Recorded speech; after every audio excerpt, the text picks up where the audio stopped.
Good evening, Stephen Conroy. What are you doing to me? Mate, I've been overseas for 6 months. I saw you on the telly tonight and thought I would come down and have a brief chat if we may. Yeah, sure. Mate, I have been, I think you know, a coalition voter for most elections in the last 50 years. You missed all the fun for the last few weeks. Mate, I was away until the Wednesday. I came back on the Wednesday and Turnbull was knifed on the Friday. So it's your fault.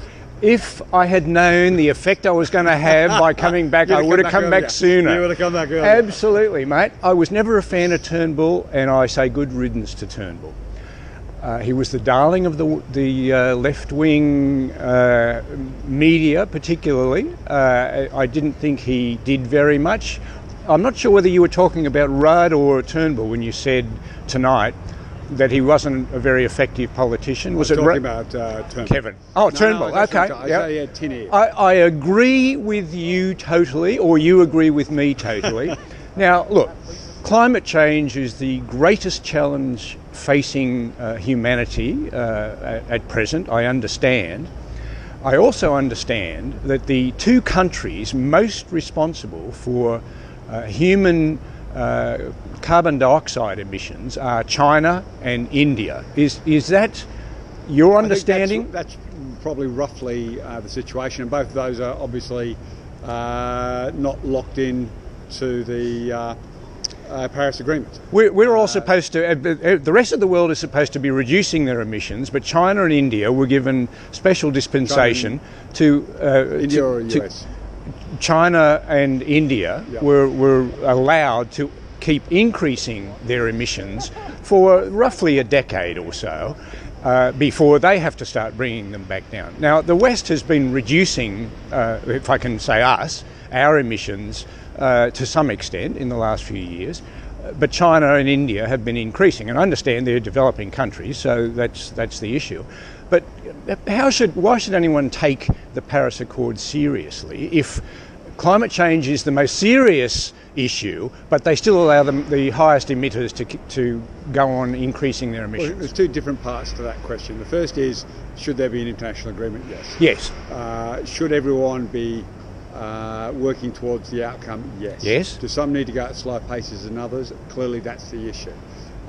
Should Australia do it irrespective of what the rest of the world's doing? Australia should be part of the agreement.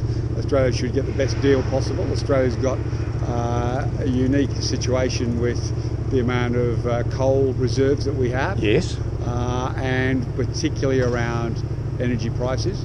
Australia has to balance that conversion from fossil fuel and needing base load, which is largely powered by fossil fuel, through to the renewable era, which is coming. Yes. But in the interim, it will be directive of governments that just pushed on without taking into account that no government should deliver brownouts or blackouts. No government should deliver absolutely skyrocketing prices. Indeed. In this way. There should be a sensible transition path through the next 10 or 15 years. Right. And that's where different parties and people of good will and genuine belief disagree. Like you and I, people of goodwill. Not necessarily. I'm supportive of there is a need for a base level of power to be supplied, and that can't be done in the short term by renewables. Absolutely. So we probably don't disagree as much as you might think. No, we're almost in total agreement with what we've been talking about. Now, I was in Florida for most of the last 6 months, just south of Jacksonville. There is a nuclear power plant right on the outskirts of Jacksonville, and there are a number of nuclear power plants on the east coast of America. 3 Mile Island was one of them, which had an issue 30 years ago or so. I wonder why. Did you ever support the idea of considering? I'm probably going to break your heart here because you've spent 6 months living next to a nuclear reactor. Yeah. I've also spent time living next to a nuclear reactor. Yes. A very old one in the UK. Right. My uncle is currently Windscale or something. Yeah. My uncle is currently the secretary of the union at Windscale, or Sellafield as it's now known. Yes.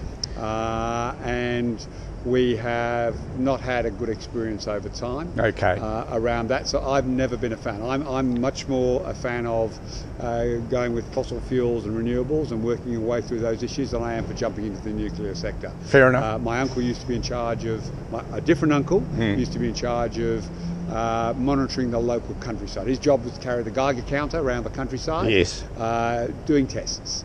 And I'd have to say, I asked him once, would you get into the nuclear industry if he had a choice? And he looked me in the eye as someone who was in it and he said, if I had a choice, I wouldn't. Okay. Well, look, fair comment. Personal experience says I'd rather find a different solution.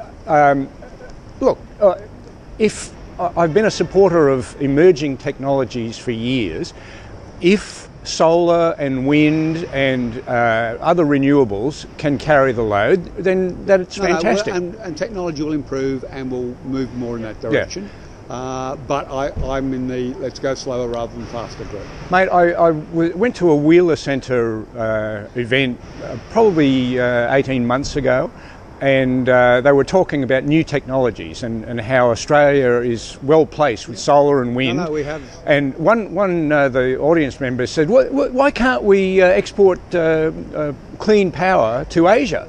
And I piped up and said, mate, I'm just back from Tasmania a few weeks ago, and we can't even export. We can barely export from Canada. Lovely talking.